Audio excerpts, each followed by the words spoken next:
Saya guru SMPN 28 Jakarta yang dimana peserta didik memiliki kemampuan yang sangat beragam.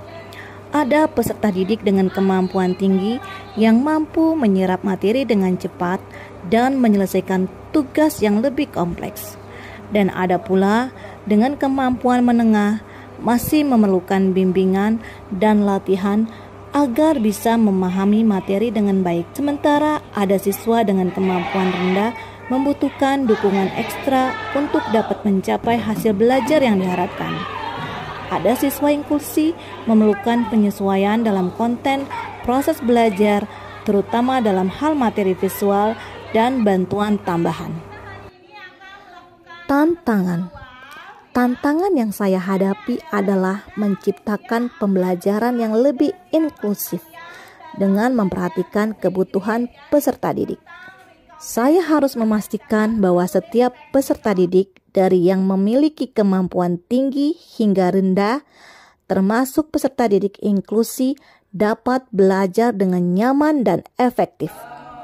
Selain itu, saya juga perlu menyesuaikan konten, proses, produk, dan lingkungan belajar agar sesuai dengan kemampuan dan gaya belajar peserta didik yang beragam. Oleh sebab itu, saya merancang strategi pembelajaran yang efektif menggunakan pendekatan Bagja.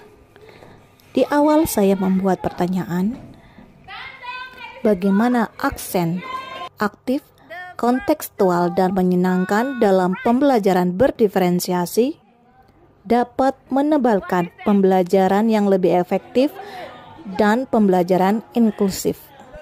Bagaimana saya memastikan bahwa semua peserta didik dengan berbagai tingkat kemampuan mendapatkan pembelajaran yang efektif dan sesuai dengan kebutuhan peserta didik.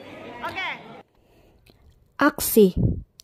Setelah saya melakukan analisis menggunakan Bagja, saya mulai menerapkan pembelajaran aksen, aktif, kontekstual, dan menyenangkan pada pembelajaran berdiferensiasi dengan lebih terstruktur. Saya memetakan kemampuan siswa untuk menentukan pendekatan yang tepat bagi mereka, baik dalam hal konten, proses, produk, maupun lingkungan belajar. Dari tabel asesmen awal yang ditampilkan dalam grafik, saya memetakan kemampuan peserta didik berdasarkan 4 kategori: high, middle, lower, dan peserta didik inklusi. Sebanyak 12 peserta didik berada dalam kategori kemampuan tinggi, yang menunjukkan pemahaman yang baik dan mampu menyelesaikan tugas dengan lebih kompleks. Sebanyak 14 peserta didik termasuk dalam kategori kemampuan menengah. Mereka mampu menyelesaikan tugas dengan beberapa bimbingan. Sebanyak 9 peserta didik tergolong dalam kategori rendah. Mereka membutuhkan lebih banyak dukungan dalam pembelajaran. Dan 1 peserta didik inklusi yang memerlukan penyesuaian khusus dalam pembelajaran diberikan bantuan berupa kata dan gambar. Tabel ini, asesmen awal, membantu dalam menentukan pembelajaran berdiferensiasi yang akan diterapkan, yang sesuai dengan kemampuan dan kebutuhan peserta didik. Dari hasil asesmen awal, saya melakukan aksen, aktif, kontekstual, dan menyenangkan pada pembelajaran berdiferensiasi. Kegiatan yang saya lakukan pada pembelajaran diferensiasi.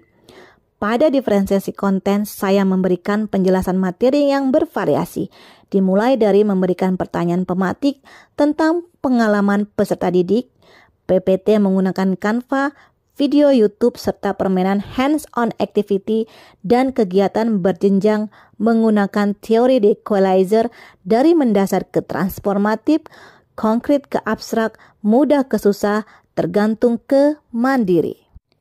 Pada diferensiasi produk, saya membagi kemampuan peserta didik dimulai dari high, middle, lower, dan peserta didik inklusi.